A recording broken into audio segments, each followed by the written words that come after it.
I tried to learn some Lugisu, so abembale tubatumideko nyonyene ddala.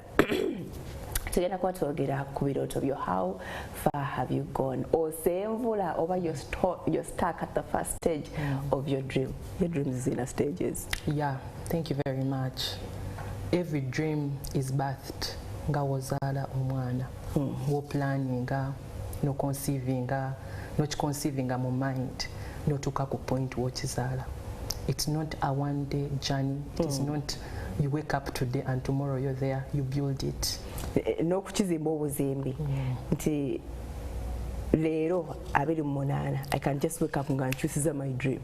Yeah. It is not a static thing nti mu bulamu wange naloota kino I must achieve this. Dreams change, right? Dreams change. And the reason why dreams change is because oluusi oba olina kyolabye, oluusi oli exposed to other places, maybe otambuddeko, maybe abantu b'osomye nabo. I was at the university with my husband, but my husband, when he came to the university, I was in the same class with him. Yajja kukola mateeka naye yakyusa. Abagenze mu IT n'alengera akawala kalungi n'akyusa. Nedda yagenda okulaba nga ekintu ky'ayagala okukola mu bulamu ate kiri eno mu development studies. Eyo gye yajja. So n'akyusa perspective. Olaba mukama wamuleetana yakyusa ng'olwo mwemanyi oba gye mwesangira. Gye twesangira. Kati ekirooto kye yali ggwe ajja kusanga. Mukama mulungi. Okay. So a dream is first of all conceived. And okibaka n'obwongo bwo kirina okutuulamu munda n'okibaka n'obwongo n'otandika okirowoozaako n'otandika okukola pulaani ne kitwala process. Kati nga wolaba enjovu weeconceiving omwana waayo etwala 24 months okubathinga omwana ate which is not the case with rabbits. Myaka 2 naye genda okuzaala ekintu ekyo ng'ekintu kinene. It is not something that is usual. So there are also dreams that you birth. Someone can come and give you an idea within 3 months. Go executing. I wanted to talk about the power of the mind. The power of the mind. Yes. Can we look at the different stages? The different stages is ebiroto. So we have the conception stage. But remember also in the natural world, waliwo aba adopting. Nga ye takiconceiving nga oli yali amunyumiza n'akibaka nagamba let me go and do this. Kakati awatali ekyo waliwo abalala bakigwamu bugwi n'asanga nga efuuse dream ye efuuse passion ye teyagenderera naye ng'akirabyemu omukisa sebo ate nekimukolera. So conception stages are different. Oyinza okugamba ngenda kuva, for example, people who are doing school, I am going to do this, or your parents planned for you this, but when you have a different path, something that you dreamt. So tuddayo ne ku purpose. Woba olina purpose y'ekintu ekiri birthed within you nga mwekiri okula nakyo. Okay, I know of friends who grew up saying I'm going to be a lawyer, and today they are lawyers. Yes, they are lawyers. So some people, I would say, are born with that thing inside them, and some people just conceive it nga ogenze of facing different things nechikutulamu then no chifuna then no conceiving. However, waliwo embeera ezimu oba waliwo abantu oba waliwo conditions ezisobola okukukozinga abortinga ekintu kyobadde kankite nga kiganye it's too big for you. It's too big for you. Some dreams are real, unrealistic. Exactly. Some people are very unrealistic. For example, I had a friend way back and they were saying they want to get married to the daughter of the President Bush of America. They dreamt it. So, and at that time, that guy I think had one daughter. Nalinda abawala ne bamwegwanyiza n'abaleka bonna. So it got to a point where agenda atera okukola visits mu America. Yeah, he used to go to America for like strategically to do that, to wait for an opportunity to get an exactly. So what happened is that 10 years after, when I met this person and I asked him, so what happened? All your friends are married in your age category. So he said, I think this dream is unrealistic. And now he's married with a normal Ugandan lady. So what tamusisinkanangako, not even close. not even a relative. So waliwo dreams ezimu ze tweteekako lwakuba olabye omuntu akikola ate kati in the society where we live abantu abamu balina obujja n'agamba Farida ekyasobola okikola okitegeera nange nsobola okukola okikola. I have seen so many people start like that but they have gone because they do not know the real foundations of the dream of someone. Kuba I believe that when someone has a dream it is in them. There is wabeerawo driving force ebeere ekukasuka. Waliwo reason why ozuukuka mu nkuba. Waliwo reason why you out there putting something out there. So if someone sees Farida doing this today and tomorrow they want to do the same thing you're doing, they may not know what they are going in for. Bayinza obutakitegeera bulungi. Anayinza ogamba ne Farida tali kati yasooka kitegeera naye opportunity bwe yajja n'agikolako. Exactly. I have also met so many people like that. If you feel opportunity presents itself to everyone, ekusanga oli ready. Ekusanga oli ready. N'oli naye agenda n'asoma journalism. Yes. Agamba nja kuba ready. Bwekituukira wonna. Bwekituukira wonna. Era kikubeeramu. I believe nzikiriza munda munze nti buli kimu Katonda kyakuyisaamu ng'omuntu oba ogenda kikozesa to impact someone somewhere even if they are just one person you're going to use it. So a dream never dies. It never dies, you know. Nebwe mba mpoye enengamba ekyo kati nkivuddeko, let me abort it.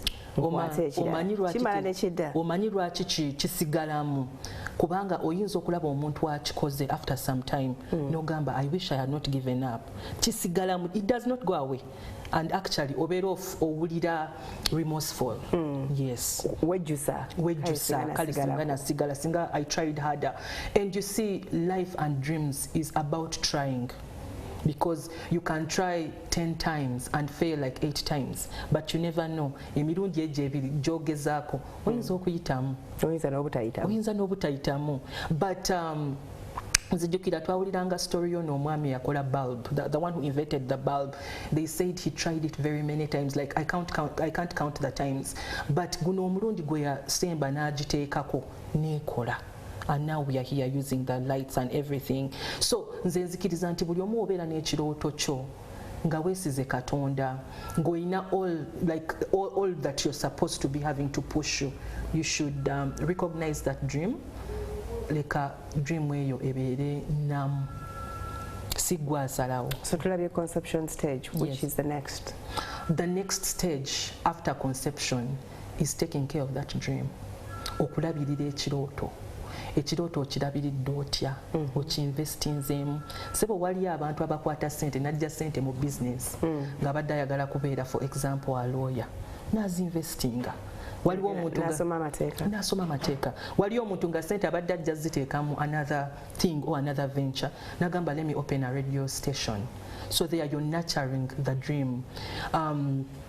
You know, also going to people for knowledge, reading books, getting exposed, you're nurturing the dream. So that by the time era kibanga wolaba abakyala ebintu ebisinga ebibeera in the natural realm tubigereza nnyo kukuzaala omwana kuba omwana wabeera mu lubuto ogenda n'omira empeke ogenda mu scan ogenda okitegeera. So you should also put your dream in check.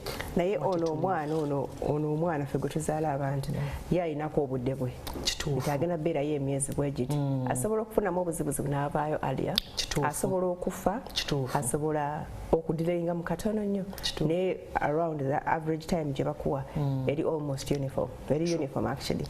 So ne kino ekirooto kisobola okufa along the way. It doesn't matter how much you've invested in it.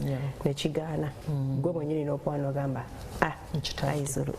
So actually olina okubeera risk taker with most of the dreams. Abantu abasinze abali ku livinga dreams zaabwe wowulira stories zaabwe they have taken drastic risks. Nagamba nakola risk bwenti naye n'amala n'ayitawo. So obeera olina emitima ebiri kijja kuyitamu tekijja kuyitamu, but I have to give it a try. Yes. Okay, kati awo ne tuzaako stage ki? So yeah, we come to the birthing stage. Kakati birthing stage abantu abasinga bayinza okukisanyukira abalala bayinza obutakisanyukira abebbali because buli kirooto kyonna kiriko abakicelebratinga naye ate kiriko n'abakyopozinga. Gweoyinza okugamba hey kati kino mpiseemu n'olowooza nti abakyopozinga nga basinziira wa baaliyo no tebaaliyo nga nkifuna kakati kankugereza scenario bakulu nnyo mu kirooto kyange oba mu stage eyo mu kirooto kyange bakulu nnyo abamu bakulu abalala they are worth ignoring kubanga nze kyekino ekintu kyenayiga woba ova ku level katugereze obadde oli mu kuwuga mu mazzi and you want to get to the other side oli mu mazzi n'abantu abamu abo abantu b'owuga nabo ku level y'emu baba tebaagala kuletinga go ate n'egyolaga eri gy'oyagala okuwalampa tebaagala mujjuzo tebaagala competition oba tebaagala muntu agenda kujja abayiteko naye ate mu bantu abamu mulimu abantu abayinza okuhelpinga to draw you higher to achieve and produce your dream. You get it, but others are threatened that you may come to compete with them.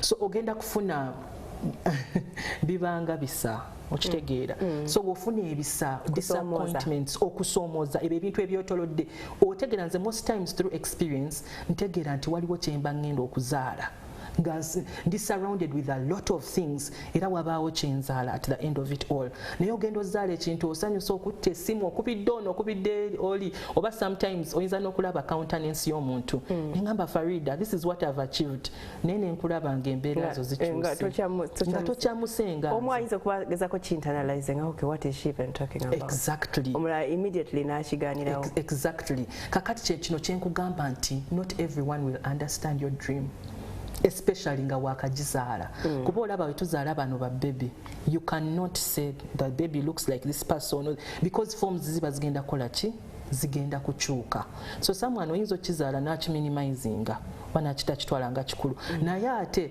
wabeerawo abakikkiririzaamu from a personal experience waliwo abantu abamu abanzikiririzaamu abakkiriza mu dream katonda gye yateeka mu bulamu bwange ng'ate tebandese babadde nange through thick and thin naye ate waliwo ate abalala agamba oyo akikola atya okitegeera they are out to oppose you so those people are also mweza lokuba temuli mu line yemu usually abatera okuopposinga muba mu line yemu oba kirooto kyekimu oba kintu kyekimu n'akiwulirako obujja n'akuwulira ku gwe ng'omuntu obujja naye waliwo oli nga talinaako kakwate ku kyo yes because ekyo ekintu nakiraba kiri nakyo kiri human kiri I don't know it is kyabutonde that is the right word okukyogera kyabutonde naye ezo opposing forces zibeerawo nga wakazaala ekintu naye ekintu woba omaliridde ekyo dream eyo eba egenda mu maaso ate eventually bagi embrace exactly actually I was hearing there was a gentleman who was putting up a structure a multi-billion structure naye agamba we yatandika ku yalina abantu very many people behind him naye we yatandika foundation people left him because yali abasaba sente no not really that he was asking them exactly nga bagala unazimba atya zikalina you know that kind of thing he was just one of us so we asitula ebisenge era waliwo abamuvaako yalowooza nti maybe because now they have seen this has raised to a certain point maybe they will embrace it we yatuuka ku roofinga ne wabaawo abaera abamuddukako obaoviirako ddala eri ku foundation naye olaba nti ekirooto kikyo kigenda kituukirira naye yagamba right now we amaliriza the apartments are up for rent and everything and he has clients so he said most of those people they came back to him because now he's living that dream he now even has a construction company of his own so bamwebuuzaako kino kikola otya you know so those people will be there abantu abamu entiisa yebakuba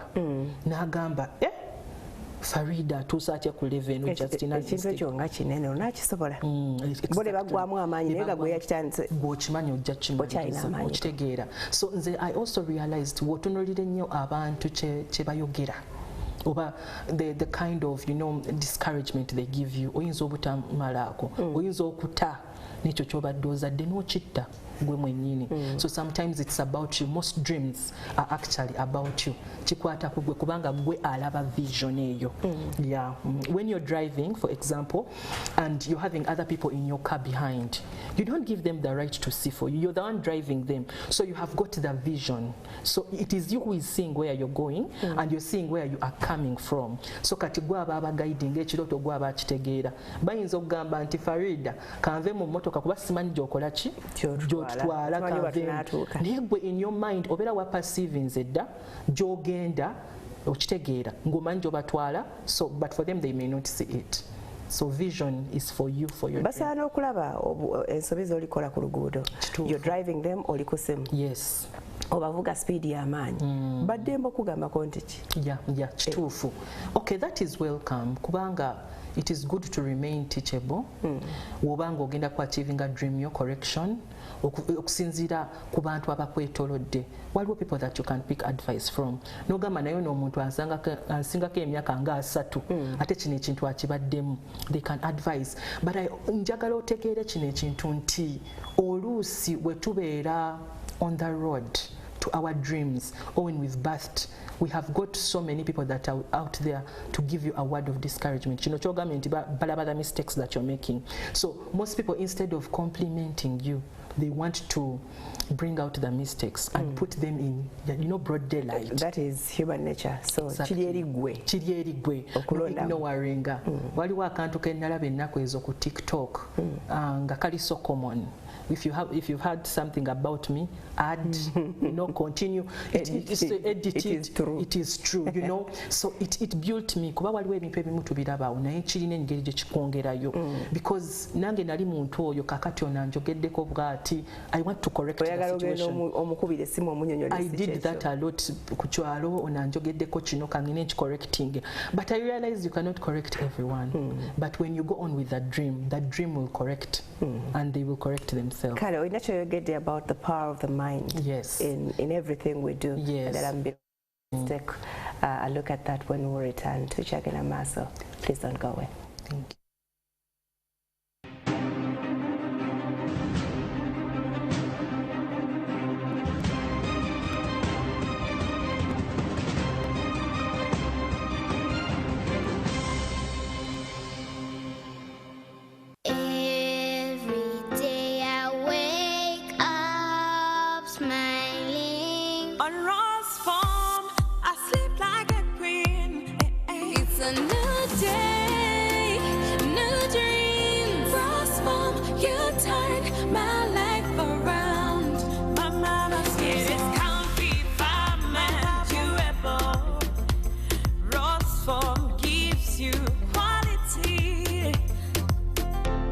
Welcome to the Rose Farm family, where you find every mattress you've ever thought about. Rose Farm, a world of beautiful dreams. One experts enjoy true feelings, a flood of emotions, a rush of adrenaline, the taste of victory. Are you ready? 1xBet operates under Advanced Gaming Limited and is licensed and regulated by the National Lotteries and Gaming Regulatory Board. Betting is addictive and can be psychologically harmful, and it is eligible to persons above 25 years of age. Patriotism is a feeling of love, devotion, and the willingness to sacrifice for one's country. I say no to corruption because I put my country first. I choose peace over violence because I put my country first. I love Uganda. I serve Uganda. I sacrifice for Uganda. I'm loyal to Uganda. I love myself. Be patriotic. Uganda first. This message is brought to you by the National Secretariat for Patriotism Co-Uganda, Office of the President. He saw something that day. He began to work day and night. He wouldn't quit, even when people said no. He made it possible to receive quality medical services anywhere in Uganda by simply using a phone. UG needs more of you. To share your story, visit ugneedsmoreofyou.com. Airtel, the smartphone network.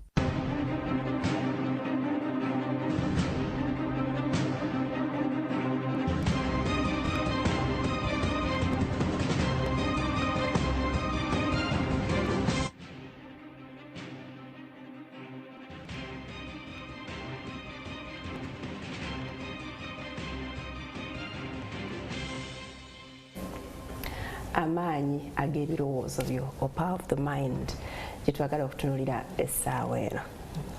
Mind gw'oginnyonnyola oti? Mind bwe bwongo n'ekirala obwongo si ye brain kale mind ye it is that inner oba ngambe nti oyo omuntu oyo ali munda kubanga tulina omuntu gwe bayita soul tulina body tulina spirit naye soul erimu wiryo okwagala gwe mwoyo gulimu okwagala kwo gulimu emotions zo gulimu ne mind yo kakati mind yo yetera okuleeta obulamu mu body yo mu mubiri gwo kati kyolowooza ebiseera ebisinga kyekizaala kino kyolaba mu mubiri. Okay, yes. Abantu kyebalaba obolooza kiri eri mu kiina emabega eyo gye kyekwese n'ekimala nekyeyoleka ku kimala nekyeyoleka kubanga omuntu kyalowooza kyali ebiseera ebisinga omuntu ebintu byakola bye bigenda through their mind kakati mbadde njagadde njogere ku power of the mind olaba omuntu waaba alabye ekintu mind eno ecapturinga bw'oba ofunye ekirooto n'okicapturinga ne mind yo kisigalamu okitegeera kiba tosobola ku easily kukifeedinga out kyo kiba kifubutu seewa for the mind to capture for the mind to capture it is being exposed because one if for example abaana bagenda ku ssomero it is their minds that are being transitioned oluusi when you kati wetwalinga ku ssomero twakolanga career guidance that was senior 4 naye nga batuleetera abantu abakola engineering lawyer naye nga bazze ku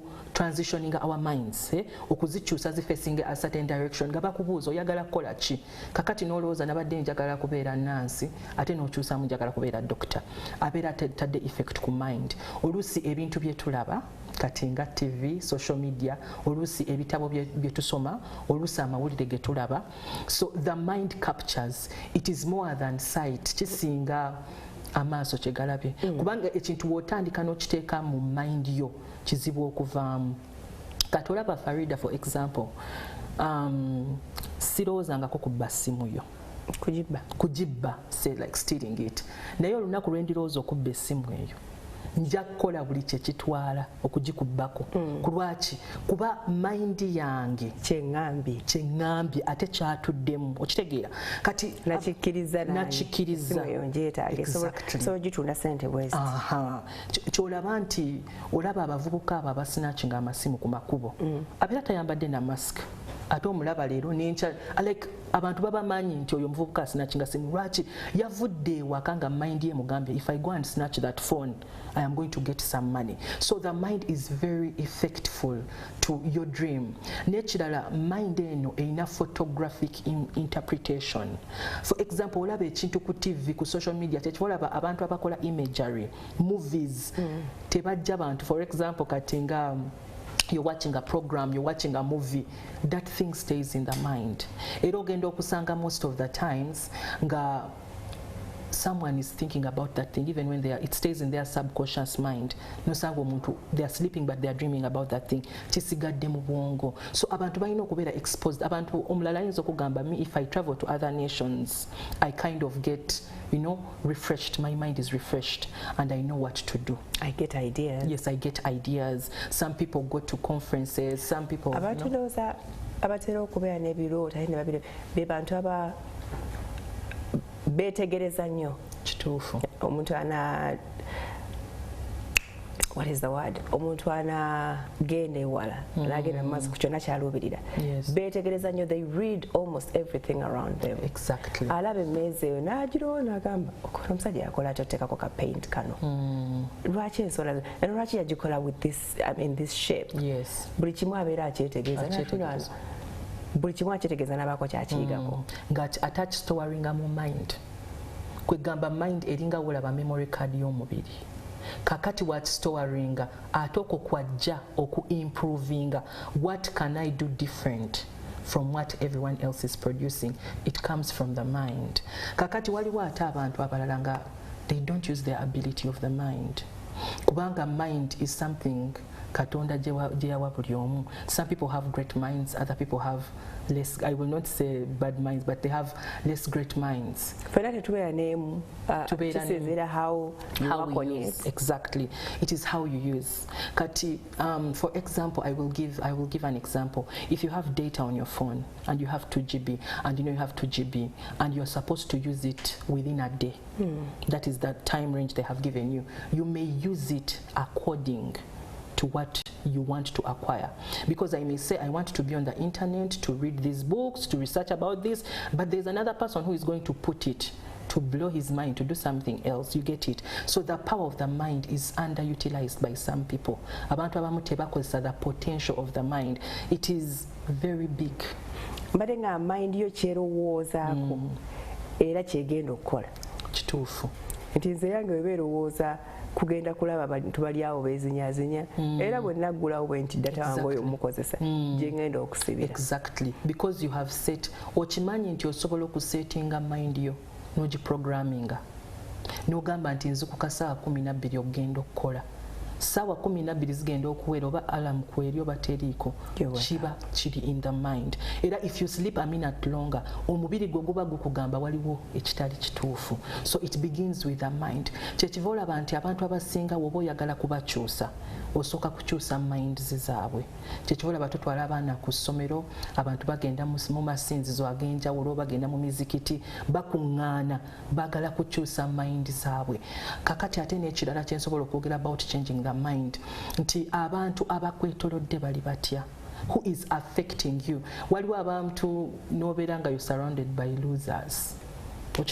You definitely become a loser. Omuntu asobola kuba loser in everything.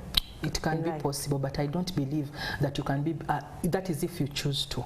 Ng'osazeewo kuba nzikiriza nti mu buli muntu mulimu a special ability nti wogiteekako essira evaayo. Naye w'osalawo n'ogamba kakati ngenda kubeera ne ba time wasters, olunaku lutandiike, you're just wasting the whole day. Era bw'otyo bw'ogenda okubeera, because preparation time is not wasted time. Zijukira, I love giving examples because zibeera realistic. Yeah, waliwo omwami yagamba we yali ng'akyasoma, bali bamuyitanga Beckham, ng'abawala bamuyita Beckham, yali asamba omupiira naye yali tafunangako chance kuzannya like a real game. Nga buli we bagenda yali azannya number 7 naye nga he's just a substituting. So nga training every day. He used to train. And just the girls used to just nickname him. So oyo omwami n'agamba nti yagenda this time bali bagenzeyo a ginger, I think boutique kusamba. So he went, nga he just escorts, but he trains every day, akola due diligence ye. So this time number 7 yali playing enough na injury. Nagamba, then I showed up. So when I showed up, they didn't have a goal. They had like 2 minutes left na scoring a goal. Everything turned for him. Omwami ne batandika omuteeka ku team and everything. So kyengezaako kuleeta nti when you prepare your mind, it is not wasted time. Obudde bugenda kujja your mind ogi applying ate ogibuilding ko. Kuba bwe tusisinkana abantu abali better than us in some things, oba oyongerako ku ekyo already ekyolina. So mind eno tugifeeding. What we feed with is what it takes. If you put in garbage in your mind, you will definitely produce garbage. Woteekamu ebintu n'ogamba mind yange ngenda kutunuulira, kati nze waliwo engeri gye nasettinga mind yange neŋŋamba sijja kutunuulira bintu wansi. Mind yange njiwanisa ebeere waggulu. Oyinza okubeera n'embeera nga embeera eyo ekusika wansi naye mind ng'ogitadde waggulu. Lwaki? Kuba omutwe guno tulina okubeera abagezigezi ng'abaana b'omusota. Kuba olaba omwana w'omusota bw'aba atambula ate you can rarely see abaana b'omusota. Rarely, kuba bagezi tebaagala kubeera seen. So omwana w'omusota bw'aba atambula acrawlinga bw'ati ku ttaka n'ayimusa omutwe n'alengera gy'alaga. Nadayo na looking for ways where it can move but it is hidden and it will get to its destination. So naffe tulina okubeera nga minds zaffe ziri above the storms that you're facing in life. Waliwo an eagle yazaala obwana, akaana kamu ne kagwa wansi. So akakaana we kagwa wansi, akaana ne kakula ne chickens ne kakula ne kadevelopinga kakola ebintu kikenze kakola. So one time it had matured. Ego ye kamunye, yes. So kamunye eyo yajja one kamunye, I don't think yali maama waayo, nekaaba mu bbanga. So yakaaba ne katunulira obukoko ne katunula waggulu, ne katunula obukoko ne katunula waggulu. So ne kaagala kabuuke kagende kabeere ne maama. So nga kalabye oli akafaanana. So kokuze empanga ze baali bamuvinga nazo ne kakaabira, ne kagamba like naka signalinga gwina kubeera naffe okitegeera. So ego negenda. So it continued, it grew up with the cox. Kati ekyo kiba kitegeeza nti oluusi tuli mpungu, tulina kubeera waggulu nga tutumbira, naye abantu betubeera mu nkoko nga tukola byankoko, kuba enkoko tezikola ki, tezibuuka, naye ng'ate tuli kitonde kyanjawulo. So minds zaffe ziri very high. Olaba mind eno erina power to perceive gy'ogenda okubeera the next 5 years w'ogikiriza, naye olwa garbage gye tuteekamu kyofeedinga kyekifuluma, ate bw'ogiraga kyoyagala okubeera, w'ogiraga kyoyagala okubeera ssebo n'okikolera, togiraga bulazi n'okomaawo, olina okuteeka mu action. Ndabye abantu bangi mu bulamu buno, they are good at speaking words, good words, but action nzibu nnyo. The mind ekola bulungi nnyo ng'oyogera n'okola, ate otandikira mu buntu butono nnyo, n'oyogera n'ogamba leero ngenda kukola kino ekintu, n'obeera mwesigwa to yourself, n'okikola, mind yo epiikinga nti wenjogera ekintu mba nina okikola okituukiriza. Naye abantu abasinga balina ne procrastination. Baliko procrastination, procrastinatinga no procrastination kwe okwongezaayo tokola oplaninga buli mwaka, olina goal empya buli mwezi, buli wiiki, naye you never come tokirealizinga. Lwaki? Mind yo togitadde mu place of activation. So unactivated mind ye mind ezaala, because gye weeyongera okukasuka bino ebirooto eri mind nefuluma gyeweyongera okulaba okubirealizinga. So at that point tulina okubeera actors, also at the same time ekintu w'okikuba ekifaananyi okireeta mu reality. I had a friend of mine back then ng'ayogera nnyo, muntu mwogezi, wayogera ekigambo saawa atunyumiza emboozi. Omanyi waliwo abantu abanyumya emboozi n'akukakasa, n'ayogera n'otegeera nti agenda kukola ki, agenda kikola, but when years go passing by aba talina kya achievinze. Nkyakirowooza. The people who have those powerful minds naye zisigala mu tulaba nnyo nti obudde gye buli ate ng'obudde tebuliwo, kubanga mind yo etambula n'ekiriwo kati. Waliwo statement lumu gye nasoma egamba nti your strength will equal your days, nti amaanyi go gajja kwenkana n'ennaku zo. Okitegeera, tosobola kubeera ennaku zo age, something to do with age. Exactly. You cannot be 60 years old and you're doing something of a 30-year-old. Mind yo yakifuna at 30 years old, naye oli kukizaala at 60 years old. So kiba tekimakinga bulungi, obeera okompitinga n'abaana which is not good. Ekigambo kyo kijja kwenkana n'ennaku zo? Nedda, amaanyi go gajja kwenkana n'emyaka gyo n'ennaku zo. So if you're saawa zino oba nga olinga 30, kola ebintu ebirukinga at 30, so that when you get to 60 era okola bya 60 ebijja mu myaka egyo. So mind zaffe zizaala ebintu, naye ate mind yo naye nosanga omuntu owa 60 ng'alina amaanyi g'omwana omuto nga n'ebintu byakola.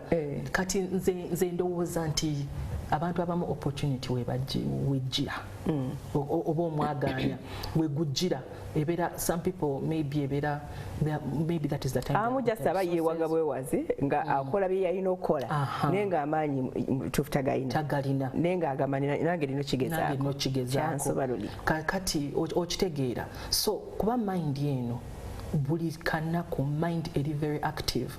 When you rest nozuka mind ebekuwa ekipya, kyekiva olaba ba innovators tebakola ki, tebasirika.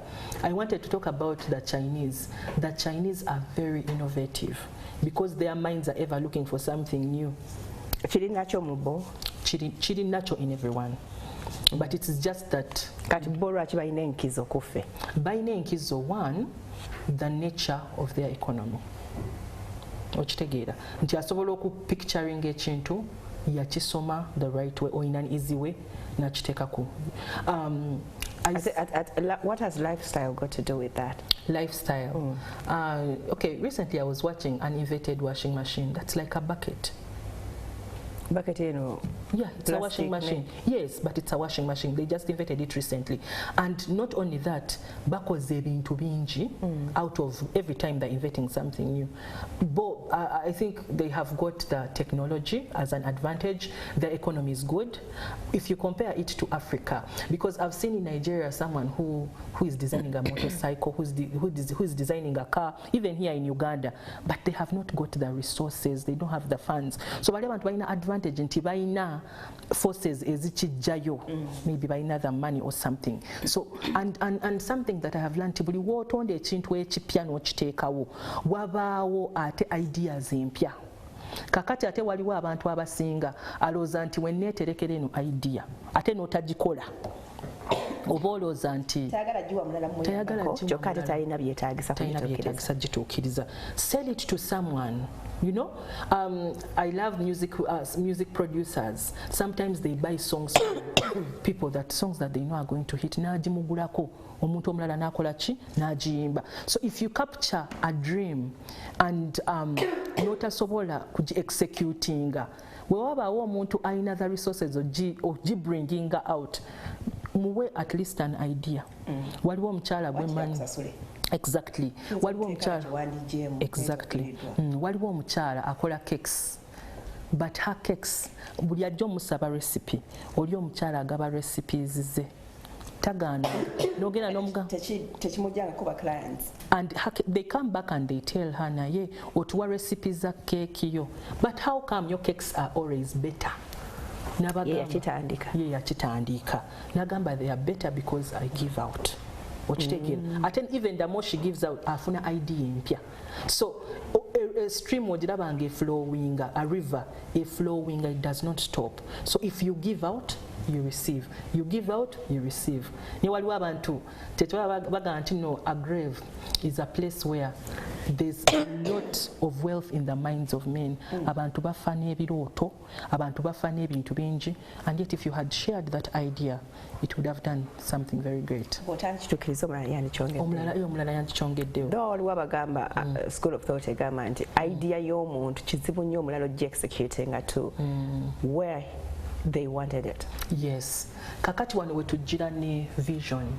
Wobanga olina vision y'ekintu, for example, omuntu ayina vision ya NTV, for example, yafuna team executing the vision ye.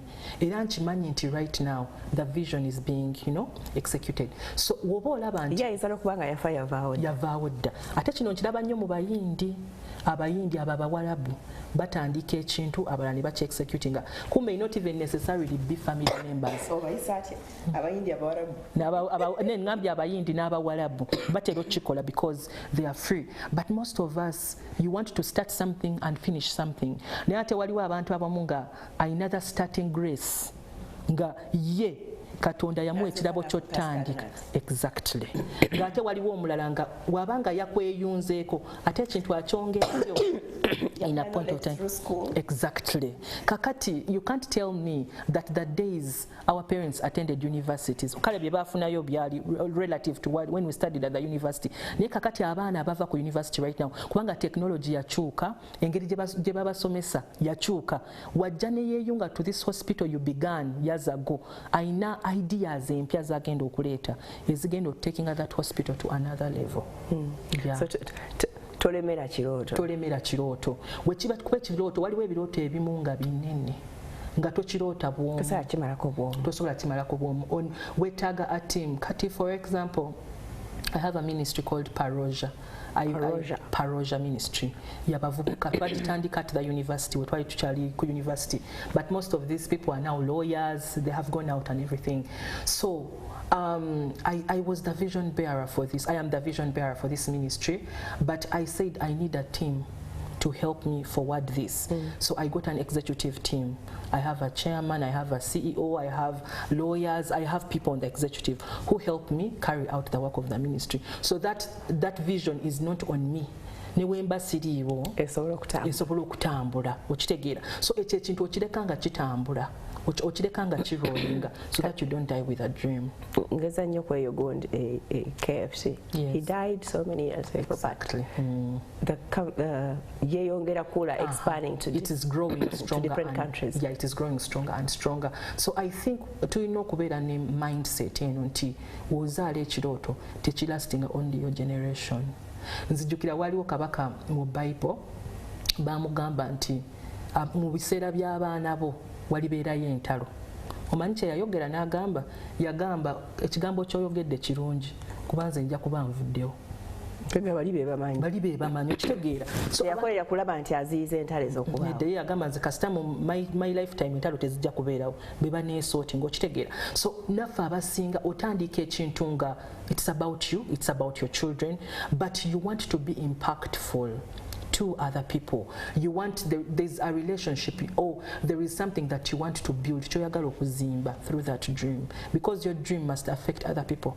Dream yo webate affecting abantu abalala. It is not so ekirooto tekiba kikyo gw'okitandika naye okikolera balala abalala nabo ba benefitingemu.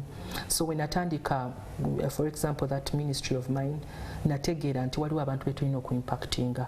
So once in a while nkola outreaches. I started with my community kuba community yange njimanyi n'abantu abalimu. So once in a while on a weekend I visit them. Mukola ki?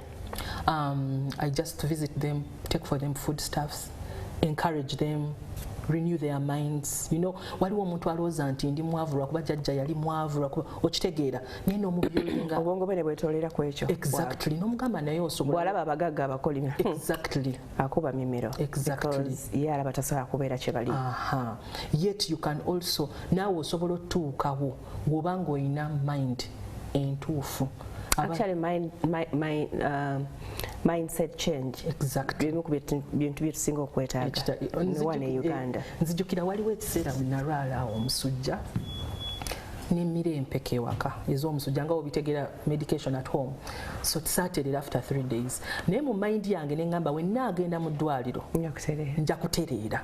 Ningenda omusawo nankuba ka IV akasooka. So yakankuba nimugamba musawo I feel much better. Nangamba the mind you came with believing is what is making you feel better, not even the drug. So abantu abamu beetaaga to go to their right minds. Badde mu ntegeera yaabwe ntuufu bakozese right mind yaabwe okenda olaba ng'ebintu bikola whichever level you are at. Yes. Oh, wow. We're taking another break, please. Don't go away. Thank you.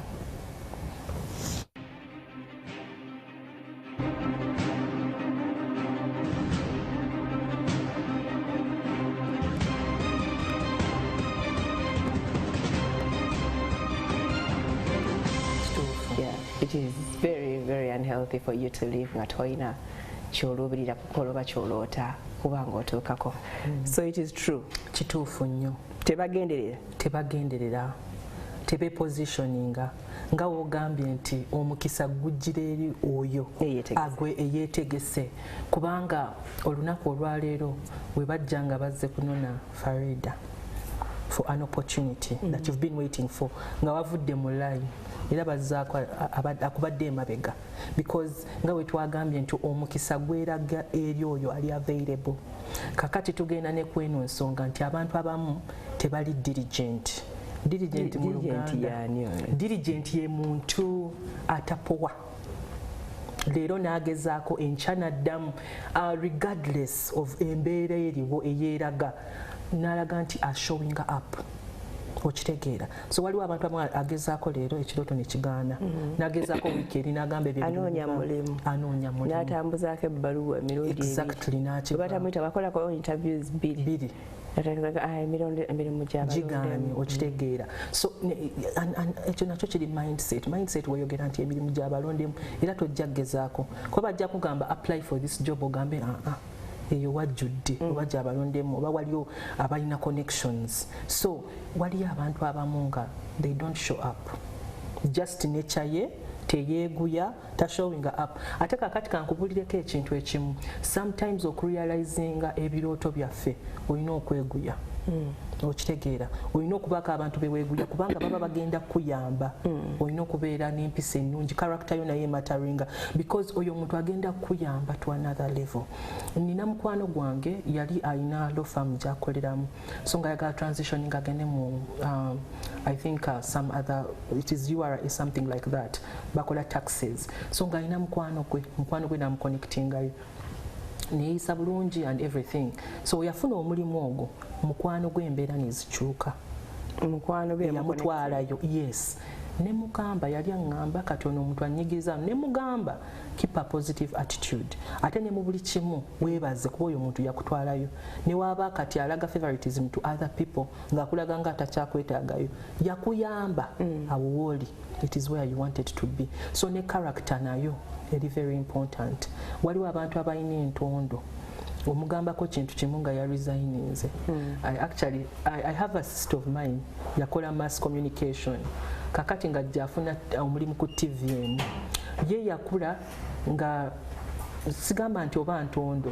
naye tayagala byo bya mubosinga ebyo mulaga nnyo nti oli waggulu we so yakolayo kabanga katono nnyo bano sijja basobola zisaagala kunninyirira teyalina bugumiikiriza obwo so character eyo nemulemesa place kati nakolayo TV eye teyakolayo ate anoonya mulimu ku TV erabiramu they are going to be bosses that you must recognize so abantu abamu balinamu enembala nti talina bugumiikiriza talina patience because dream yonna yonna ekirooto kyonna kitambuza olina okubeera obugumiikiriza waliwo ebintu ebimu tekimera lunaku lumu kitwala ebbanga ddene abamu myaka 5 abalala myaka 10 ekintu ng'ojja okizimba kubanga ntunuulira ebizimbe ebisinga mu kibuga omwo w'okiraba nga kigenda kuba kizimbe kiwanvu nnyo olaba that depth gye basima time gye batwala obudde bwe batwala okusima eyo wansi kigenda okusituka teweekanga nnyo kubanga time gye batwala eyo wansi eba nnene nnyo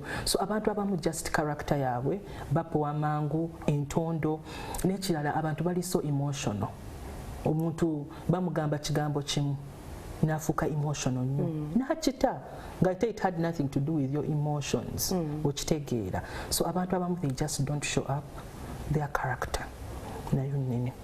Is there a small dream? Yes. Nga kadream katono nnyo. Yes. Kadream akatono ke kate batuukiriza mu kiseera ekitono akadream akangu okutuukako sebo omuntu ayinza okubeera ne dream ntono naye nemutwalira n'emyaka 10 kisinziira oloota ki kyekigifuula entono kyekigifuula entono it goes back to mindset naawe gwe mwenyewe gwakifuula ekitono kuba ndabye abantu ng'ava mu kakioski n'afuna edduuka okitegeera dream ye yali dduuka ne yatandika so eyo tosobola giyita dream ntono obaka something small so waliwo ate abantu abalala nga ye newonaayogera naye otya newona flashinga into something bigger nga ye mind ye njagala mudaala gwange kakati waliwo omukyala juzi twagenda omuvisitinga actually we used to visit her lot take for her food ng'asula mu kibaati so naafuuka mukwano gwange so nagenda ne mugamba kiki ky'osobola okukola kyetusobola okuyamba n'okola ki n'okola naŋŋamba kakati eno season eno singa munfunirayo emicungwa ne mugamba tosobola kulowooza beyond micungwa nti gyenjagala nakiremerako micungwa niimo ebyo ne mugamba naye kati ozo ssente ofuna ssente mmeka osula mu kibaati olina okuliisa abaana emicungwa nga we wanted to do for her something big according to her faith kuba munange omuntu ayinza okujja nagamba oba yayogera kyasobola kuba waliwo n'omukolera ekiri biga kati waliwo omwana gwe nayamba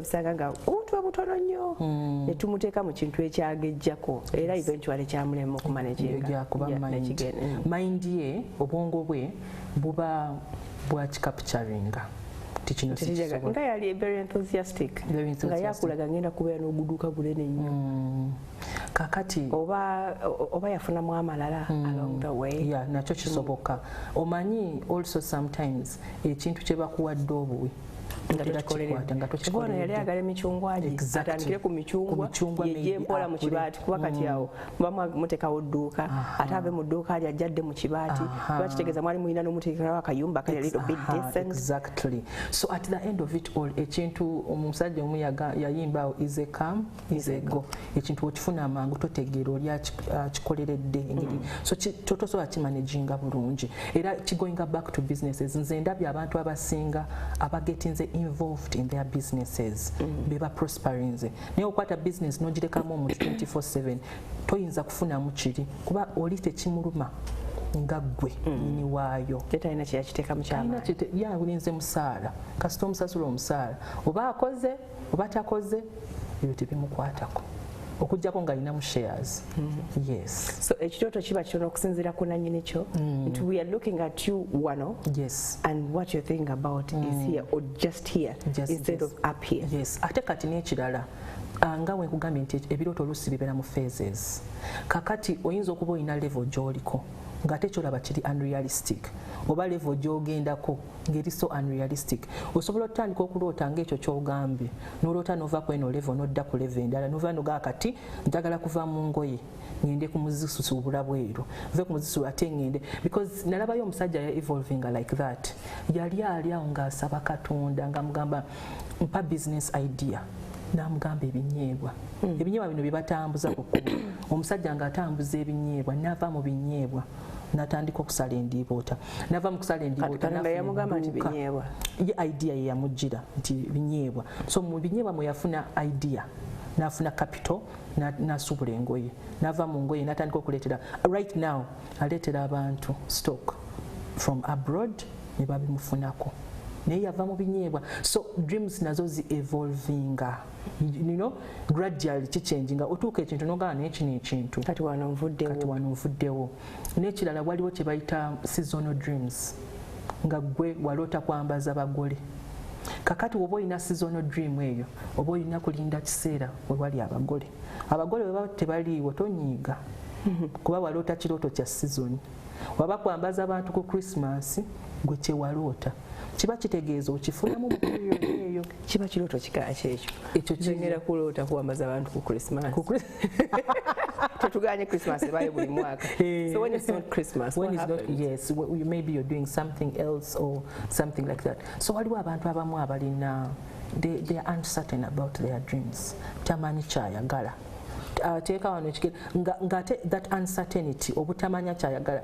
nga kyeki kyamusibye okutandika okukola kyalina okukola nga kyabalansinga ideas akyagamba nkyastudinga ndaba eno business wetambula meanwhile was studying sente wozikozesa oba wazisavinga okutandika that business that you want kubanga sente there's a power about money nti sente wozitereka ate tezizaala ate wozifulumya zitandika okuzaala kati oyinza okuzitereka ebbanga eppanvu ng'okyetegereza n'omaliriza nga you have not achieved anything so waliwo abantu abamu abatarealize nga dreams zaabwe because they are lazy oba fear.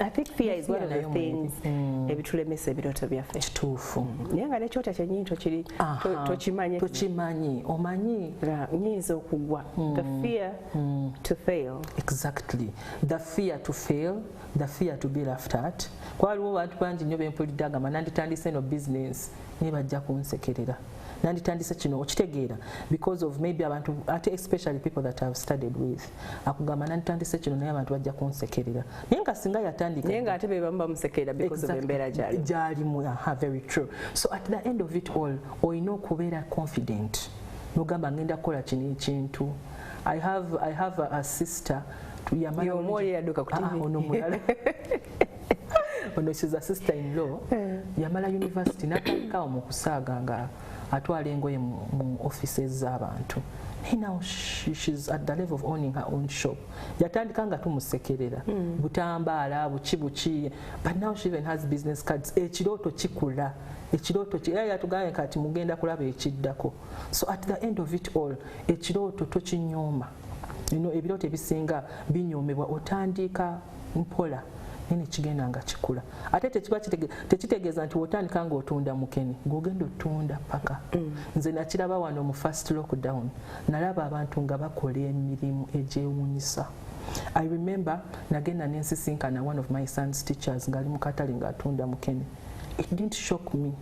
It didn't shock me a lot because nagamba nti if someone can come down here to do this kitegeeza waliwo kyayagala amaanyi agagamuvuga. Exactly.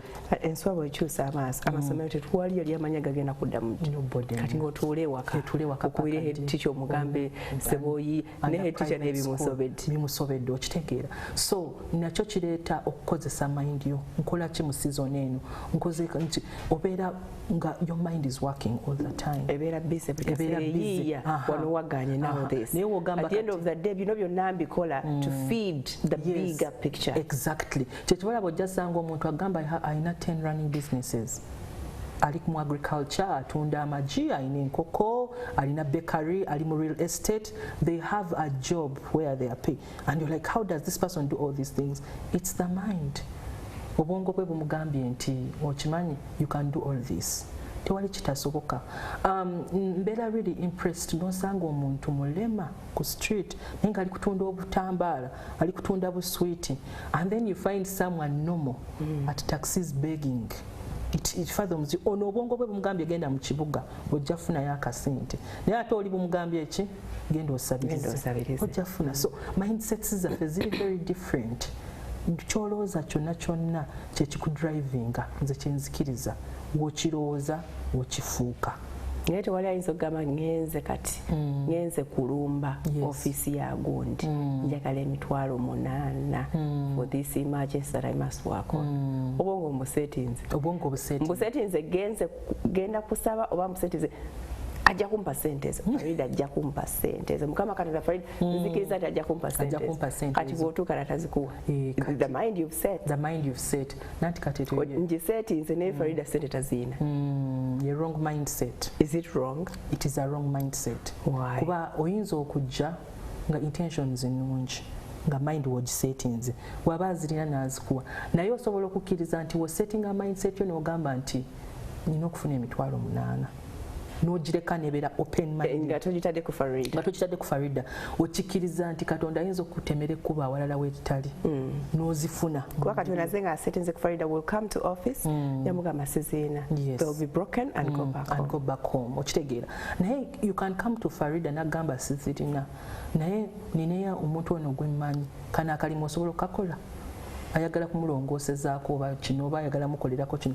Can you go and do that? Nzenga sibisobola. Ng'omugamba kati awo otegeera omuntu mindset ye n'ekizibu. They want the money but they are not ready to work and their mind is set on. And kye nabadde njagala okugamba nti abakyala abasinga kuba obadde ina equation gy'ombuzizaawo nti waliwo abatalina birooto. I believe waliwo abatalina birooto nga waliwo eyalookingira mu omwami wange ajja kumpa. Namutuuka n'amufumbirwa nga si mukopi mulwadde. Nga ye mindset eri awo talina ideas talina ki yamanyi yatuuka yamala that is it. You're not cooking up anything mu mind yo. So abo abantu gye bali alinze kumwa oba omwami alifuna in 5 years omwami ajja alintandikirawo business. Naye kati omuntu gw'oyagala kutandikirawo business naye alina naye yennyini yeeremererwa naye omulabe yeeremererwa. Ate nga abakyala ebiseera ebisinga Katonda yatuteekamu eno embala y'okubeera abayambi. Ffe abalina okuyamba ba spouses baffe. Kategolinza tuyambagana. Nayanya naye kati obeera mu state eyo ng'omwami omulaba yeebuzaabuza. Ekirooto ky'ondowooza tekirina kubeera tied to somebody. No. Kubanga nti ekirooto ekyange kyo kijja kutuukirira only and only if this person comes in to help. Nedda.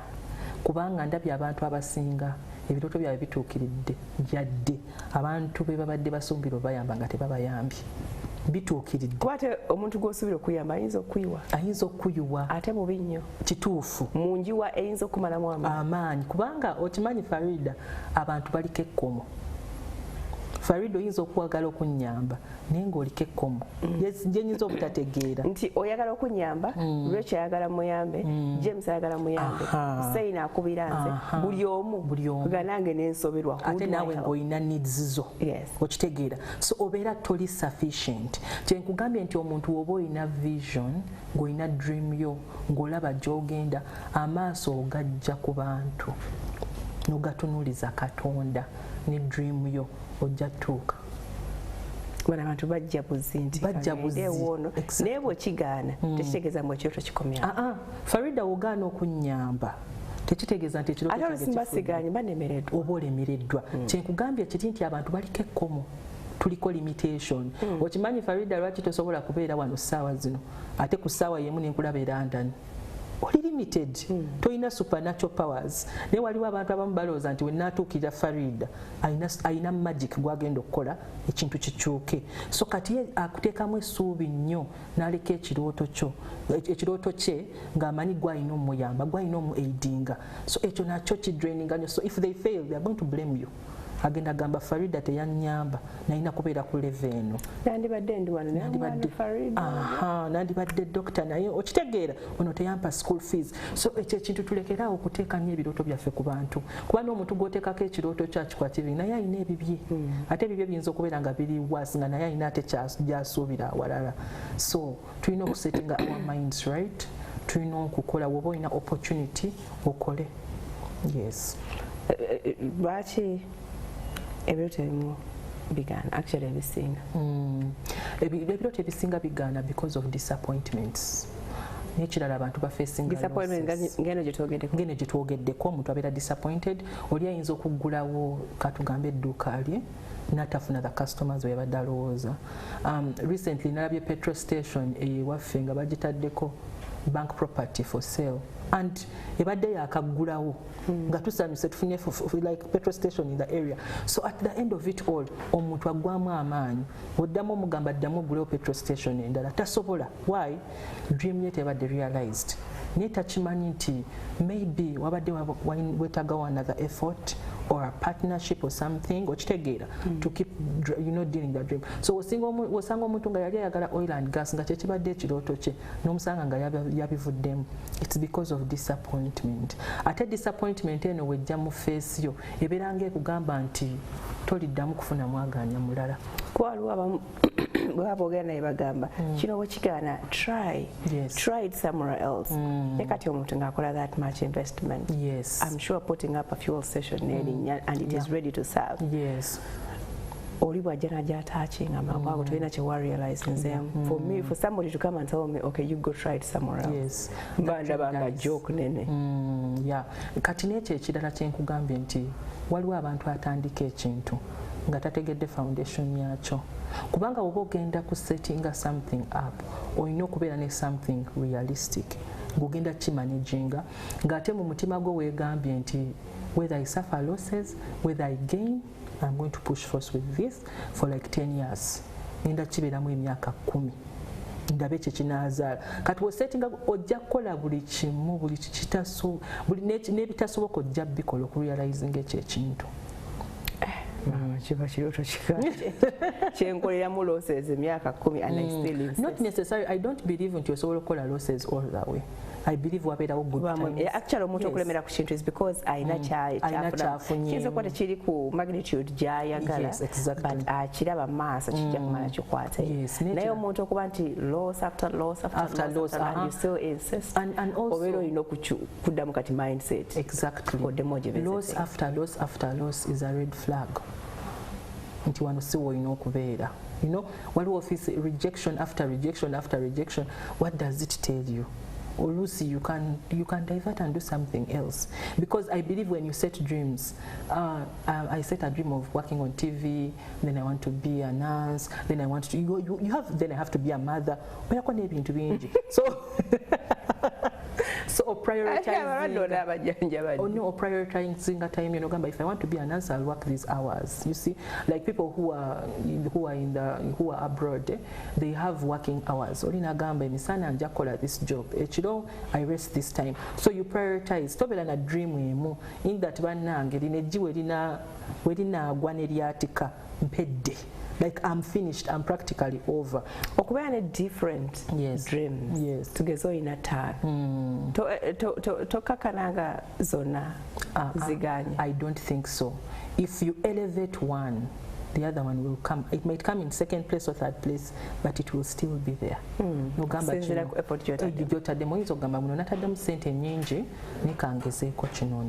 so dreams, I tell you, dreams live. They live. And you oyinza okusisinkana time no sisinkana omuntu no yogera bwogezi n'omuntu even 5 minutes na bringing your dream back to life. Ngobadde wachita wachivaako no gamba no, I can realize it. Ate let me tell you, abantu abasinga oluusi balooza it is monetary terms to achieve dreams. Kuba kati oyinza ogamba, I had a friend of mine who wanted to run for MP. Naye ekyali kimutiisa finances. Ngagamba sirina sente running akaluluka sente ne mugamba no, si wakikwata bubi. Ne mugamba sente yes ziri needed. Naye waliyo factors endala. Okitegeera oyinza obeera n'abantu bo mu constituency yo nga bakutegeera nga bakumanyi n'obeerako ne other factors ezikubackinga okujjako finances n'oyitamu. It is not necessarily that it is finances. Kati waliwo omuntu omu aganye okurealizing a dream ye because agamba I don't have the finances. But when you have the mind, you can birth something. You can say I have this recipe, let me take it here. Okitegeera wane bakwasete ekintu ne kitambula ne kitambula. That is all that you needed to kickstart it. Nyezo kubaho nga nina dream ya kuba mugaga. That's my dream. I want to be rich by hook or crook. Whatever the cost. Bebo bosanga nga buli kimu akikola for them to earn, to get, so they are rich. Oba kutta muntu. I know. Oba kutunda mugo. I want to be rich. I want to be rich. Isn't that too general? That is too general. I want to be rich. How am I going to be rich? Should be the next question. Exactly. How am I getting there? Kuba okuba map no gamba kati ngenda Bushenyi sawa zino. Ogamba Bushenyi ntuukayo ntya. You have to coordinate. I have to get a phone. I have to call this person that I'm going to meet. You know, if you're going there to meet someone, I have to get a car. I have to put fuel in the car. I have to get there. That is how you get there. It's not a matter of saying, by all means, it is unrealistic. So they can do anything to get to Bushenyi. Ojja musanga avuzeeko akagaali alinyeko boda akozeeko adivertinzeemu kaawo, but they are going to Bushenyi anyway. Any small money bakubire wano, you have an important appointment that was going to bring you like 2 million Ugandan shillings, ne bakubira wano ate 15 n'ogenda n'ozinona ate mu lugendo olwo n'omissinga zino. Okitegeera, so waliwo ebintu ebidivertinga. Ekyo nakyo kiri too much to do with vision. You can also not deal with very many visions at a go. You need one vision. Tosobola kubeera wano n'ogamba nti lero ngenda Karamoja at the same time nave Karamoja ate nzire Mbale on the same day. It is not possible. Ojja kukoowa, you'll be strained. You need one vision. Kati now this year, let me give this thing my time and I see how it comes out. Wekina peakinga nekino nkiweeko time. So that is how it is realized. Yes. Okay. The other reasons why dreams fail. Yes. The other reason why dreams fail, the people around us. We have some people who drain our energy. There are some people, simanyi Farida oba wali omitinzeko omuntu n'oyogera naye. Even when you're with them 5 minutes and they drain you down. Oba n'omugambako banaye kati ngenda kolako eno business bweti togezaako waliwo ogenda okuddayo nga plan yonna ogiziise kati olowooza kipya. So waliwo abantu around us bali negative. Nina mukwano gwange yaŋŋambanga si buli omu nti mukwano gwo. Nze nali mmanyi engeri gye baba bayita ba extroverts. nze nali manyi engeri gye mbeera mu bantu ne babeerawo ne mubeera mwenna ne museka nali manyi buli omu mukwano gwange nga I take everyone at a personal level. I can share with you anything freely, but I realized that out of 50 people not everyone is your friend.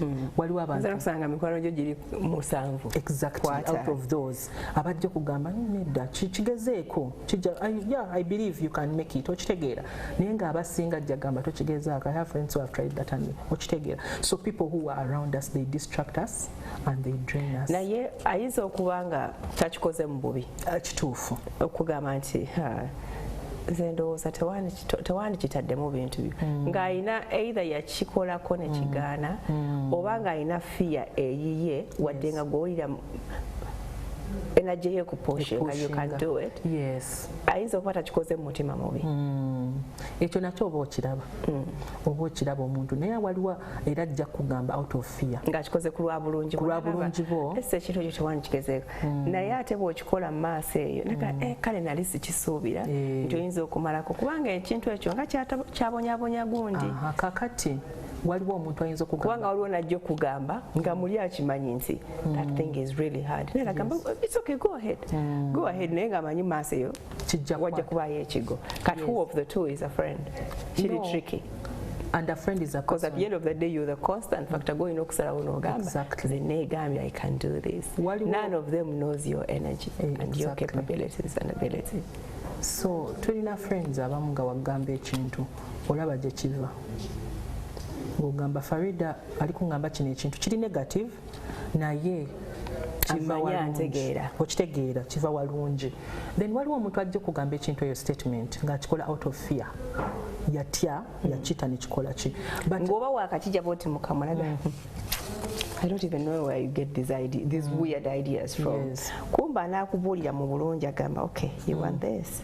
Yes. How are you planning to go about it? Yes. Okay, there is this challenge, possible challenge. How can you deal with that? Yeah. Yes. I know somebody, I think, who's done this before. I'm going to give you their contact. Yes, they're concerned, but they also want you to go out there to try it out. Nekirala kyenzikiriza nti omukisa gwa Farida sigwe mukisa gwange. Oyinza okuba wakigezaako nekigaana naye ng'ate nze nyinza okuba n'omukisa gwange omulala nekigezaako nekikwatayo. Because I believe nti buli omu alina a way they can do their things different from the other. So oyinza omugamba mu bulungi nga mukuwabula kino ekintu tewandikikoze naye ate tomu shutting out. Nali ndaba one of the videos that went viral one of these days omwami yagamba nti have the kind of people whose eyes light up when they see you. Omuntu, if they are your friend, wakulaba their eyes, their mood light, you know. So I believe if someone is your friend, heart to heart, you can feel it. Maybe they feel challenged that I'm actually going into this. Maybe they feel jealous. Maybe, you know, and abakyala balina ekizibu kinene nnyo ekintu kino nkirabye n'abakyala because I've been with so many female friends. Naye abakyala balina an envious spirit.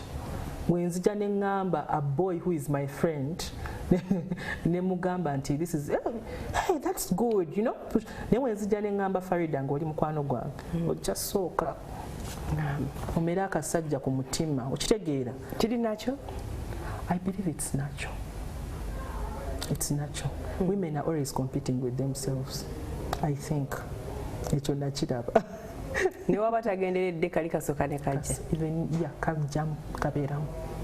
So you perceive n'okutegeera ono friend wange akingamba mu bulungi oba ekyo nakyo kikuyamba the people who work around you when you're achieving that dream. All right. Yes. Tugenda kuddamu tuwummulemu katono nnyo tukomawo tuline Esther Buheye. Right? Yes. Okay, tukomawo, please don't go away.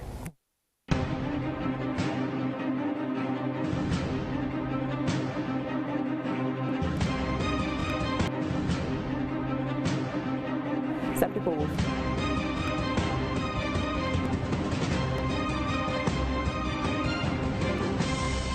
fresh. Yeah. Tabafeire. Kituufu. Ekyo kituufu nnyo ky'oyogedde kubanga to fail and to err is human. I don't think a person who has failed. Abantu abasinga ba giving up. They look at a point of giving up. n'agamba kangezeeko this one more time ekigaana abeera already ng'enkola weeri ennaku zino eyekwetega nga yeeteze wekigaana ng'akikola ki ng'akivaako but nayiga kino ekintu w'otandika okwitinga easily efuuka game buli kyokola kakibe kirooto kakibe ki ofuuka kwita ow'amangu ogenda okola newalala because olina fear eri nti kiri kyagaana I took 7 days trying out the other and it failed so wano ku 6 months oyinza okusanga otandise okukowa ndabawo obusayinsi ng'obwakiri so I may not sagala kiteekemu obudde bungi you jump onto another and yet olaba nti singa kino ekintu obadde okigivinze another try obadde ojja kubotola mu ngeri gy'obadde tosuubira so failing tekikustoppinga ku achieving a dream yo you can still go back over and over again nina mikwano gyange abakola LDC ne bafailinga couple of times batandika okukozesa abantu ng'omazira 4 years of law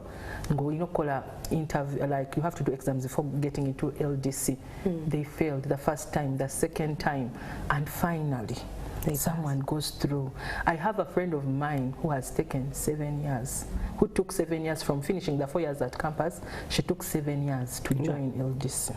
Ngakola ye kale bambi she had some issues tuition bichi bichinga wakitegeera naye finally yamaliriza and she has begun practicing.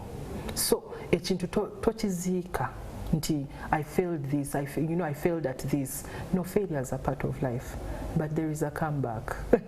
I remember, let me just give this small testimony. Or sharing. When I went to the university, I went as a government-sponsored student, very bright. I went to King's College, Budo. I was bright. My dad knew I was bright. So when I got there, I fell in a relationship with this guy, and we dated. We wasted a lot of time. So in wasting a lot of time, I wasn't going to class. I wasn't attending class. So I lost the first year. So when I went back home, my dad was like, oli bright, chabadeo. I encountered this and this. I was free with my dad because Tata Wange is my best friend. Nangamba kakati government agenda kusasulira ogomwaka bichi. So at the end of it all, he wanted me, like the circumstances engeri gye zaali zishowinga ng'omuntu ogamba let me quit. Okitegeera kuba kati nalina okuapplyinga ndabe nti omwaka nguddamu what I wanted to quit. I actually have friends who are in similar situations who quit, but negamba no, this is not the end of me. Much as any relationship tegenze bulungi, I can still go back. Mwatu nengenda ne appealinga wali omukyala ne mugamba amazima nampandikira ebbaluwa n'agamba gukole ki n'agamba guddemu ninziramu bulungi nemaliza course bulungi nga everything has been cleared and so at the end of it all in my class eyo gye naddamu you can imagine I took that first year nga ndi awo ebya relationship bintamye saagala kumanya nga ngamba ebya relationship byombigadde kubanga ekituufu kiri nti nayisibwa si bulungi so tuba tuli mu second year nga mpandika akatabo kange akasooka I was around 21, 22. Nga katabo kali bestseller 12 Words of Wisdom kali katunda. So my lecturer calls me nangamba muno mulimu omwana mu class muno naye awandisa 10 words of wisdom. 12 words of wisdom. Olonga was drawing more past experience. Exactly. Kakati neno ministry yange eno gye natandika nagitandikira campus nasenkananga abawala bali mu stressed relationships abalenzi bamamalira obudde. This is how I began counseling them. Meanwhile I was also a student there.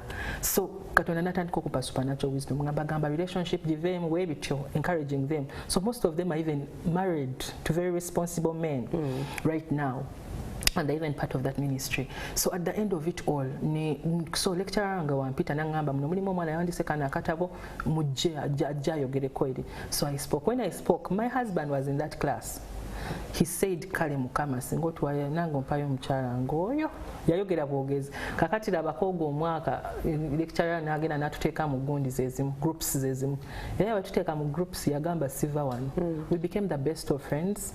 When we left campus in 2014, he said no, I need to marry you. He proposed to me, we got married. Twava campus to getting married. Naye wakindeeta kino ekintu nti one failure take making up, giving up. I have friends who refuse to repeat that year at campus. Means when I done that year at campus, I didn't know that my husband would be in that class. And maybe that's the reason you had to repeat. Yes. Yeah. More failures, is where we pick main lessons. Exactly. Take off. It is where you pick main take off, and it's actually a chance thrown at you to correct, to get better, to do what you didn't do right the other time. You know, remaining teachable, or you know,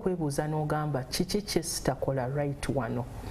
Go out there, see what other people who are doing the same thing that you're doing, what are they doing different. Ate nekirala tulina our spirit of wisdom. Osobola okusaba Katonda oyo gw'osaba n'omugamba Mukama mpa amagezi kino nkikoze ntya.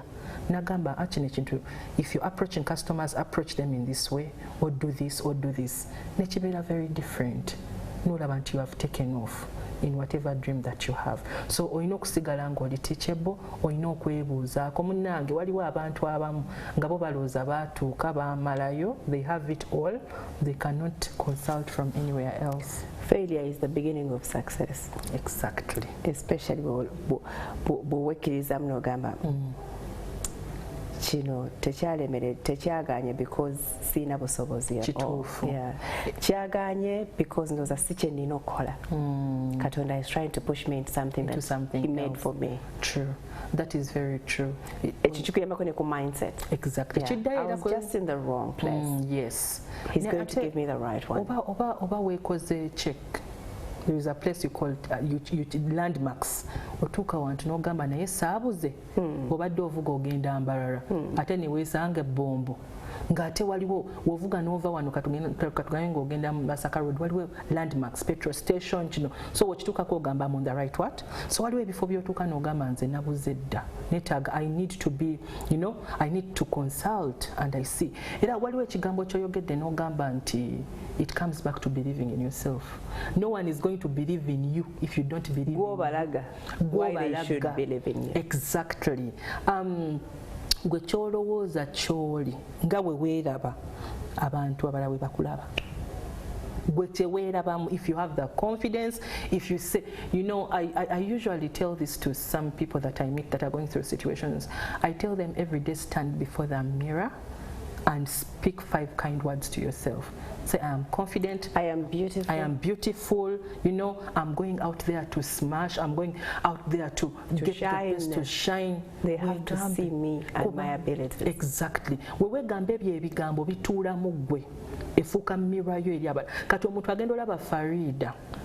Tayinza kumanya nti wakati waleseeyo namata. Ye walaba Farida ate alaba kirala ate kimu encouraginga kubanga naye waliwo omuntu gw'osanga ng'embeera emwewandise ku face n'otunulira Farida n'ogamba ono yawedda. Ntandikirawo omuyamba. Bonna mukwatizaako wano ne wano wafu. Ne wano wafu. Ate bino ebisa tunyinza obutasobola. Naye kano akamu ke katono. Exactly. Amulekedde ddala asinga nkwatizeeko asenvudde. Ate kati ogenza n'oyogera ku ekyo ekintu. Abantu abamu bali helpable. Oba bangu okuyamba ng'olinawo omusisinkani ngoba alina attitude, waliwo attitude gy'alina. Exactly. Kuba waliwo omuntu ajja kujja agambe Farida mpa $50,000 okwate 50,000 omuwe akulage nti ate anyiize nnyo. Kati ku ssente z'enkusa ofiibwako ogamba n'atategeera why you have given them that money. Bwe mbeera mu jam bano abaana bajja nga basabiriza. I give according to attitude oli gyese naye. Waliwo omuntu ajja nakuwona ku ddirisa lyo sisobola kuwa ssente ne bw'okola otya. So ne approach nayo emata. Nyinza n'okulinda omulala najja n'omuwa because of how you have approached me and your attitude. Ate jjukira attitude y'omuntu determininga altitude y'omuntu. Altitude bye biki? Altitude ye ng'ennyonyi weebuuka mu bbanga gy'ekoma okitegeera. So attitude yo ekutwala awantu wanene nnyo oba awantu wawanvu nnyo.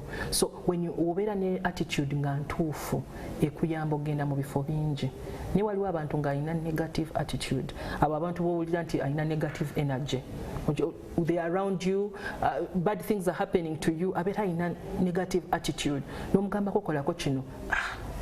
nze ebyo sibikola nze ekyo sikisobola okitegeera abeera alina negative attitude. Ate waliwo abantu abawa bannaabwe ebigezo ng'ayagala kulaba attitude ye eri etya ng'abadde agenda kuyamba but they want to tell you something alabe whether it throws you off your feet ogenda ku responding otya. Exactly. Ate tajja kubuulira mu mbadde nkugezesa that you're going to take the same attitude to somebody else seeking help. They'll still throw you out and at the end of the day you'll conclude NCMB abantu mu nsi muno babi but you haven't looked into yourself. Yes, so ne attitude naye matarenga. I know very many people who are out there abagala okuyamba abantu okurealizinga dreams bangi naye omuntu omukwata otya ate nze olaba Farida nategeera abantu abansurroundinga nategeera abantu abanyamba nategeera na studyinga buli omu kuba waliwo omuntu gojja osindikira WhatsApp amale weeks 2 nga tagirabye ngakulaga tagirabye ate nga yagirabye na responding after 2 weeks okitegeera kati nekino kikomyawo okugamba nti people are capital to your dream. Waliwo omwami awo wa Kiseeka yagamba nti edduuka lye lyagenda ne lijja naye nga talina yadde n'ekikumi naye yagamba abantu awo kuwa Kiseeka baamukuŋŋaanyiza ssente edduuka n'alizaayo. Naye nga kisize yali yeeyisa atya nabo? Yali yeeyisa batya n'abantu okitegeera. So abantu engeri gye tudiringa nabo, me most friends that I have kept them for almost all my life. They are almost like all my life. Why? Engeri gye nkwata abantu notegeera Farida yembera, she's a person ayagala kubeera yekka. So recently nalina omukwano gwange nga you try to reach out to them tebaagala. So recently nali ntudde naye awo mu restaurant nangamba nze kankubuulira amazima nze njagala nnyo okubeera nzekka era ne wembeera ewaka n'omwami wange nkwata mwana wange nga tubaako gye tugenda. I love an environment wenva ku work nembeera nzekka mpulira bulungi. So nekindeetera okutegeera nti ono omuntu yabadde enkula ye, she was not ignoring me but actually kyekyo. So bw'otegeera omuntu ne approach attitude gy'omulaga kuba Farida oyinza oku-ignoringa message yange nengamba Farida mubi okitegeera naye nga ate togi ignoring nze maybe you are caught up in something and you will get back. So ekyo nakyo kimataringa nnyo abantu balina, if you have the wrong attitude and you go for the right job you will still get it wrong. When you do what? When you have the wrong attitude and you go for the right job you'll still have it wrong because tokyusiza kiri okitegeera. And when you have a bad attitude and go for the wrong job, yes, it is worse. It is worse. You got it right, it is worse. So tulina okukyusa attitude yaffe ne buli kimu kyetukola zino dreams zaffe zetuzaala wozaala omwana oba musanyufu oba happy ne kabeera katono ne oba otambuza bibiriiti munnyo be happy with the work that you're doing kubanga blessing egenda kujjiraawo naye kakati oli kutambuza munnyo oli kuguza muntu munnyo wali like how they usually do and then you're all gloomy oyogera bubi bakubuza change. No one is going to buy from you, you know. I remember there's a time I met a gentleman, I think Pastor Park. Pastor Park, I don't know if you know. So, yajjao nga ayogera ebintu. Ebigambo byali ayogera byali bisesa. Yali so that maybe you can give him something, but the approach he used yajjao nasooka n'atusesaamu yagenda okumaliriza nga buli omu amuwadde ssente yali amwetolodde nga ye tebamuguze atabawadde byamaguzi. Exactly, just the attitude he approached people and the way he was talking to people. So n'engeri gy'otuukira ba customers. Waliwo sometime I was in the western part of the country and I went to a shop. And the way they welcome you in a shop in Western Uganda is not the same. No, in that. It's not the same here. Whether you want to buy, you buy. That's what science of color. And here they get you from the street. Mami waga spanville, mami waga okitegeera. But so the attitude also that you show to you, it also builds your dream. You know, there's a council who was saying he shifted his offices from Kampala. It was a little bit expensive for him. Nazitwale Makindye. Kuba Makindye yali aguzeeyo ndoze ettaka na building. Naye agamba abantu bagendayo. His customers look for him. Why? He has built something with his customers. Exactly, service ennungi. So we should be those kind of people. Nti Farida obeera ne business ng'ebadde mu city n'ogikwata n'ogitwala e Masaka. Abantu bagenda kuvuga bagende e Masaka.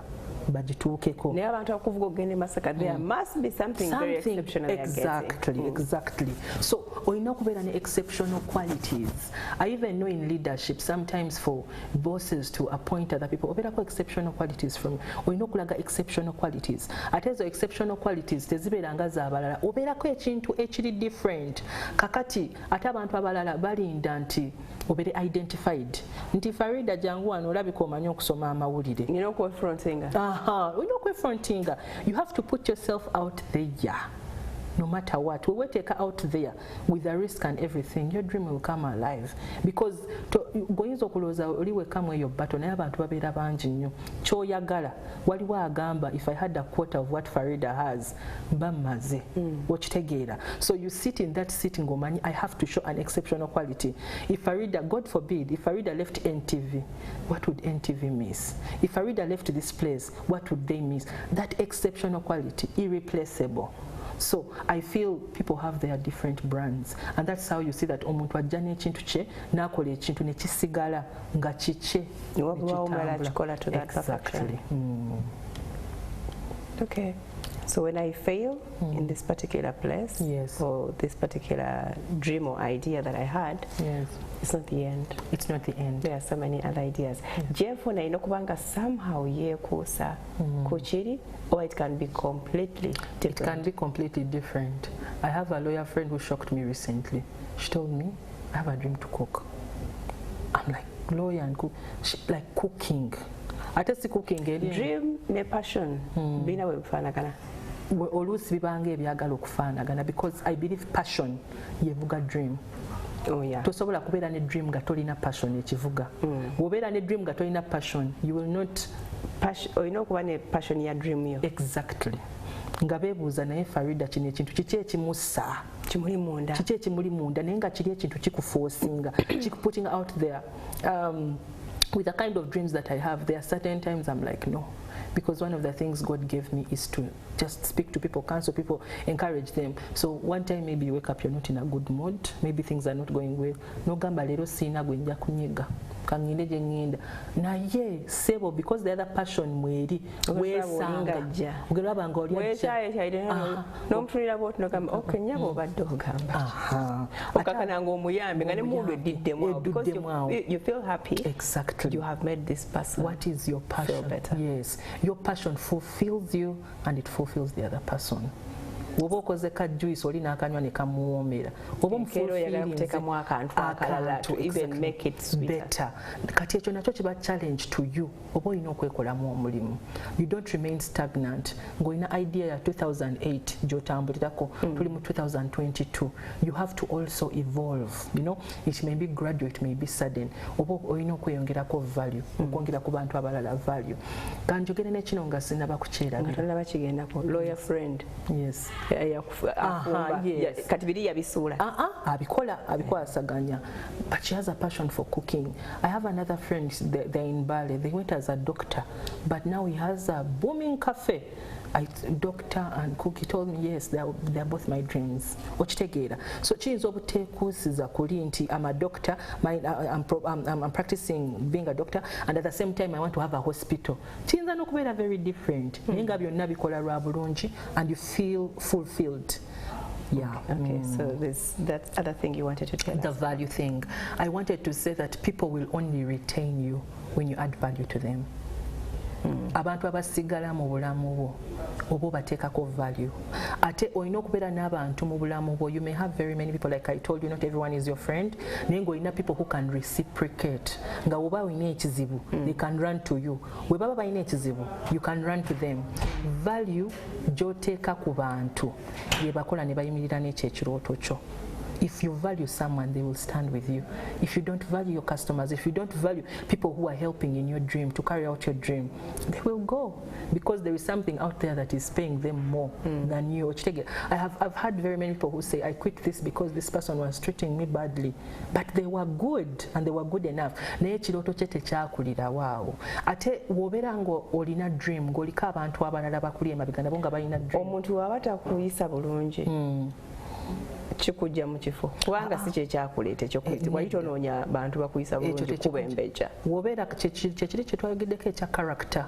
W'obeera ng'olina enduring character n'ogamba wano nina kye nzijjawo osigalawo. Naye ate waliwo nze najja nga nina kyengoba kati oli obutanjagala. Actually, I didn't come here to make friends. Yes. I can have colleagues. You don't necessarily have to be my friend. Exactly. Nze nina kyengoba. My goal is this and ndaba ntambula nsembera. I'm getting to it. Yes. So obutanjagala bwo is okay as long as you Exactly. And as long as you achieve what took you there. What were some things that are worth ignoring? And also there are other things that are worth walking away from. Waliwo abantu abamu nga you want to realize your dream, but maybe it's a relationship, maybe it is the company of friends that you have that are killing that dream. Abatagikiriza kuvaayo. That one you have to walk away from them. Kubanga you need to realize yourself. Waliwo abantu abamu akugamba nti when nakyusa nenva oba Uganda nengenda e Turkey. Kakati I'm living my dream. Why? Kuba Uganda yalinamu abantu abali tebamukkiriza. Environment yayo yayitegenda kukolera. Exactly. Ate nga n'abantu bana actually bakuyambako to be. We need these people sometimes. Because maybe if they didn't push me hard to move myself to Turkey or to a different environment, exactly. Ate n'abalaba obeetaaga. Kubanga we thank God most times for the people who help us, but sometimes those people who create uncomfortable situations for you.